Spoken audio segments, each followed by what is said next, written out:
Good morning, student. My name is Rahul Sharma. College name Sanjay Mannu बेटा school. आज जैसे कि बेटा हमारा 3.1 एक्सरसाइज चल रही थी, उसके नेक्स्ट सवाल तो चतुर्भुज के समझना। निम्नलिखित से प्रत्येक में कितने विकर्ण होते हैं। विकर्ण मैंने बताया था सभी को, विकर्ण की परिभाषा भी लिखवाई थी, ठीक है। तो अब तक चतुर्भुज, ये बेटा चतुर्भुज है ए बी सी डी। तो एक विकर्ण तो हो गया बेटा ए से सी, एक विकर्ण हो गया बी से डी। तो इसमें विकर्ण कितने हो गए बेटा? 2 विकर्ण, ठीक है। इसी प्रकार बेटा आयत, आयत क्या होता है? आयत के आमने सामने की भुजा इक्वल होती है। ये भुजा इसके बराबर होगी और ये भुजा इसके बराबर होगी। आयत के आमने सामने क्या भुजा होती है? बराबर होती है, इक्वल होती है। इसमें भी 2 विकर्ण होते हैं बेटा, ए से सी मिलाएंगे और बी से डी, इसमें भी 2 विकर्ण। लेकिन बेटा त्रिभुज में कोई भी विकर्ण नहीं होता। इस पे डालेंगे तो बेटा ये कोई नहीं होता, इस पे डालेंगे नहीं, ये लंब हो गया। अगर हम इस पे कोई ऐसे डालते हैं तो बेटा लंब हो गया, ये विकर्ण नहीं कहलाएगा।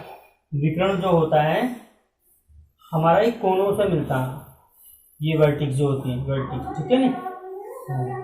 ये इससे नहीं मिल सकता, देखो अगर इससे मिलाएंगे नहीं मिलेगा, ये तो वर्टिक्स खुद ही बना हुआ। तो ये विकर्ण, त्रिभुज में कोई विकर्ण नहीं होता है, ठीक है। दूसरा, एक संभावित त्रिभुज का नाम बताइए जिसमें 3 भुजाएं हो, 4 भुजाएं, 6 भुजाएं। तो बेटा इसे छात्र जो है स्वयं करेंगे, इसका आंसर जो है वो स्वयं करेंगे, ट्राई इटसेल्फ, ठीक है, स्वयं करेंगे। मैंने बता दिया था कि मैंने टेबल लिखवाई थी पूरी कि 3 भुजा वालों किसे कहते हैं, 4 भुजा वालों को क्या कहते हैं और 6 भुजा वालों को क्या कहते हैं। मैंने लिखवाई है पूरी टेबल। तो ये वाला क्वेश्चन स्वयं करेंगे, ठीक है, ट्राई। अब देखो बेटा, निम्नलिखित आकृति में x का मान ज्ञात कीजिए। तो ये है क्या बेटा, इसमें कितनी भुजाएं हैं? 4 भुजाएं। ये कितने वर्टिक्स है? इसमें 4 वर्टिक्स है, A B C D, 4 vertex है और 4 भुजाएं। मैंने बताया था 4 भुजाएं या 4 वर्टिक्स होती है वो चतुर्भुज होता। और चतुर्भुज के 4 कोणों का योग मैंने लिखवाया था, कितना होता है? 360। तो हम जानते हैं, ठीक है, या बी नो डेट, हम जानते हैं, या बी नो डेट, ठीक है, हम जानते हैं चतुर्भुज के 4 कोणों का योग। ए कोण बी, मैंने बता दें कोण का सिंबल होता है बेटा सी, कोण सी और कोण डी बराबर 360, ठीक है, डिग्री। अब कोण ए के सामने कितना? 50 डिग्री। डी के सामने का कितना बेटा? x, हमें तो x की वैल्यू निकाली ना। और सी के सामने का कितना? 120 डिग्री। और डी कितना? डी के सामने का 30 डिग्री बराबर 360। ये हो गया बेटा 150, 30 और 120 हो गया 150 और ये हो गया 200। कितना हो गया हमारा? 200 डिग्री प्लस के x बराबर 360। ये बड़ा इधर लिया हो, x बराबर 360 डिग्री माइनस के 200, कितना बचेगा हमारे x की वैल्यू जो आ गई हमारी बेटा 160, 160, ठीक है, क्या आ गई? 160, ठीक है, 360, ठीक है। तो सभी के समझ में आएगा बेटा।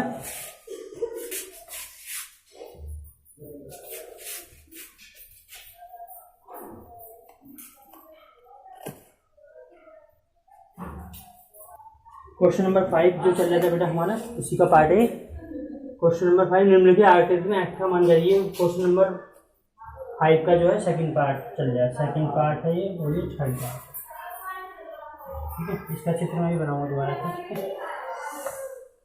अब देखो बेटे से, इसमें कितनी भुजाएं बेटा?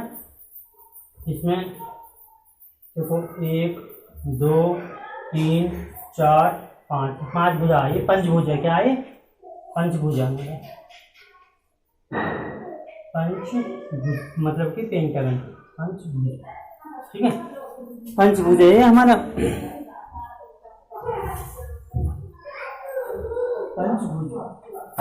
तो और पंचभुज है बेटा।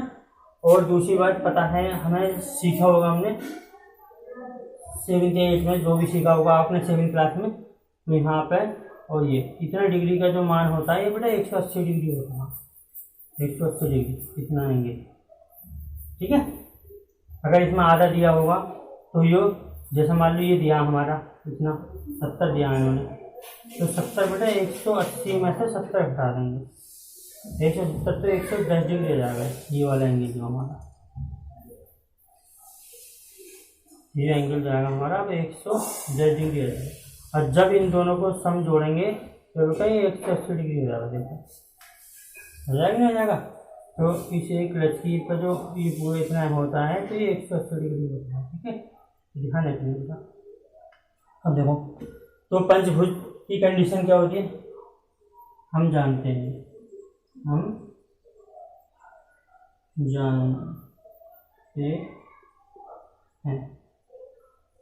जानते हैं पंचभुज, हम जानते हैं पंचभुज से। पंचभुज की कंडीशन जो होती है, कंडीशन तो सेम होगी ना, यहाँ से लिखेंगे 30 डिग्री प्लस के x प्लस 180 में घटाएंगे बेटा 180 माइनस के 60, 180 माइनस के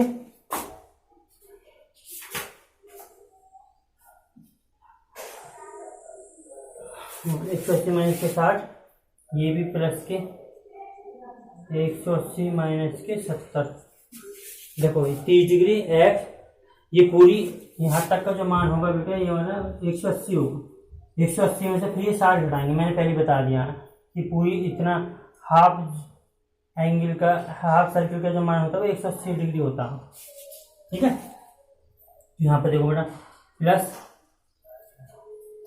x हो गया, देखो ये हो गया, ये हो गया, ये हो गया, ये हो गया, ये हो गया। ठीक है, और इसका सूत्र जो होता है बेटा ये होता है हमारा 5 भुजाएं माइनस का 2 हटा देंगे गुणा 180 डिग्री, इस तरीके से होता है। ठीक है, अब देखो बेटा 30 डिग्री, ये क्या हो गया 2x प्लस यहाँ पे कितना बचा बेटा हमारा बचा 120 डिग्री, और यहाँ पे कितना बचा हमारा 110 डिग्री, हाँ 60 70 120 70 80, हाँ 120। ठीक है, और यहाँ पे 110 डिग्री 80। ठीक है, और यहाँ पे बेटा 3 गुणा 180 डिग्री, 3 गुणा 180 डिग्री, इसकी मल्टीप्लाई कर दो 0, 8 से 24 का 4 और 3 540 डिग्री हो गया। ठीक है, अब ये जोड़ दो बेटा सब, 100 200 230 260 हो गया, x बराबर 260 डिग्री। जोड़ना चाहे तो 10 30 और 30 60 260 हो गया। ठीक है, ये हो गया हमारा 540 डिग्री। घटाओ बेटा ये 2x 540 माइनस के 260 तो 2x बराबर घटाएंगे बेटा यहाँ पर 540 माइनस के 260, जीरो का जो यहाँ पे बेटा 14 हो गया, 14 8 से 14। ठीक है, यहाँ बेटे बेटे 4 में से 2 निकालेंगे तो 280 हो गया। ठीक है, चाहे जोड़ लो इसे। ठीक है, 280 बचा, कितना बचा हमारा 280 डिग्री। अब बेटा x की वैल्यू निकाल लो यहाँ से 280 अपॉन के 2, तो जब इसे डिवाइड करेंगे बेटा x की वैल्यू हमारी आ जाएगी 2 1 2 और 2 4 8 बराबर। ठीक है, अब हेक्सागन वाला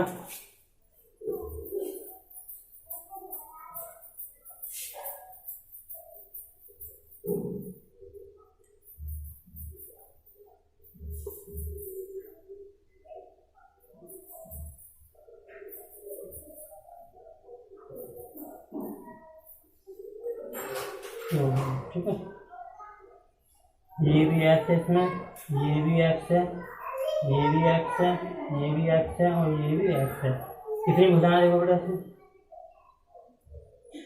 1 1 2 3 4 5। ये भी पेंटागन है, ये भी क्या हमारा पेंटागन, ये पंचभुज है। क्या है बेटा हमारा